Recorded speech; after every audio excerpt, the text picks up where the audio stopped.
Hi guys, പുതിയ വീഡിയോയിലേക്ക് എല്ലാവർക്കും സ്വാഗതം. നമ്മൾ പോകുന്നത് കൊണ്ടോട്ടി കുമ്പക്കിയിലേക്കാണ് കേട്ടോ. അവിടെ കൊണ്ടോട്ടി ദിവസം തുടങ്ങിയിട്ടുണ്ട്. അതിൻ്റെ ഭാഗമായിട്ട് നമ്മുടെ ഒരു പ്രധാനപ്പെട്ട ചടങ്ങ് നടക്കുന്നത്. അതിന് വേണ്ടിയിട്ടാണ് നമ്മൾ പോകുന്നത്. പോണ വഴിയിൽ ഭയങ്കര വാശിയായിരുന്നു കേട്ടോ. രാവിലെ തന്നെ പോന്നിട്ടുണ്ടല്ലോ. ഇത് നമ്മളെ കുമ്പക്കയിൽ കൊടിമരാണ് കേട്ടോ. അപ്പോൾ നമ്മളോട് ചെന്നപ്പോൾ തന്നെ കാണുന്ന കാഴ്ച എന്ന് വെച്ചാൽ നമ്മൾ എന്തിനാണോ വരുന്നത് ആ പ്രധാനപ്പെട്ട ചടങ്ങ് അവിടെ നടന്നുകൊണ്ടിരിക്കുകയാണ്.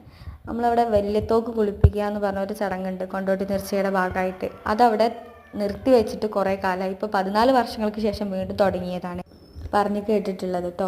അപ്പോൾ ഇത് തോക്ക് കുളിപ്പിച്ച് കഴിഞ്ഞാൽ തോക്ക് എണ്ണ തേച്ച് കിടത്തും. ആ എണ്ണ തേച്ച് കിടത്തുമ്പോൾ നമുക്ക് അത് തൊട്ട് തൊഴാനുള്ളൊരു വലിയൊരു അവസരം കിട്ടും. അതൊരു വലിയ അനുഗ്രഹമാണ് എന്നാണ് പ്രായമുള്ളവർ പറഞ്ഞ് കേട്ടിട്ടുള്ളത്. നമുക്ക് തോക്കിൽ തേക്കാനുള്ള എണ്ണയൊക്കെ അവിടെ കൊടുത്തു. അത് വാങ്ങി അതിന് കുറച്ച് നമുക്ക് തരും. അത് വാങ്ങി നമ്മൾ തമ്പുരാൻ്റെ അടുത്തേക്ക് പോവുകയാണ് കേട്ടോ.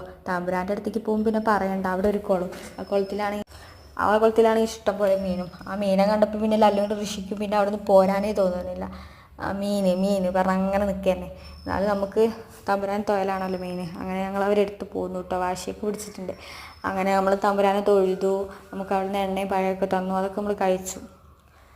അപ്പോൾ അത് കഴിച്ചുകൊണ്ടിരിക്കുമ്പോൾ നമ്മൾ വേറൊരു കാഴ്ച കാണുന്നത് ഇതവിടെ കയ്യും കാലും ഒക്കെ കഴുകാനുള്ള മുഖമൊക്കെ കഴുകാനുള്ള ഒരു കുളമാണ് കേട്ടോ. നല്ല തണുപ്പാണ് വെള്ളത്തിന് പറഞ്ഞു കിട്ടുന്നുണ്ട്. ഇതുള്ള മഹാകവി മോയിൻകുട്ടി വൈദ്യരുടെ സ്മാരകമാണ് കേട്ടോ.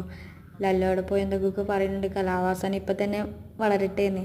പിന്നെ ചെറിയ മക്കളെയൊക്കെ അവിടെ കൊണ്ടുപോയി വരുന്നത് നല്ലതാണെന്ന് പറയുന്നത് കേട്ടിട്ടുണ്ട്. അപ്പോൾ എല്ലാവരും മാക്സിമം അവിടെയൊക്കെ പോകാൻ ശ്രമിക്കുക കേട്ടോ. അപ്പം ഞങ്ങളെ ഈ ഒരു വീഡിയോ ഇത്രയേ ഉള്ളൂ കേട്ടോ. പിന്നെ നമ്മൾ കുളത്തിൻ്റെ അടുത്തെത്തി. അവർ കുളത്തിൽ പിന്നെയും മീനിൻ്റെ അടുത്തുനിന്നു. അപ്പോൾ നമ്മളെ ചാനൽ പുതിയ കാണുന്നവരാണെങ്കിൽ സബ്സ്ക്രൈബ് ചെയ്യുക, ലൈക്ക് ചെയ്യുക, ഷെയർ ചെയ്യുക, കമൻറ്റ് ചെയ്യുക. താങ്ക്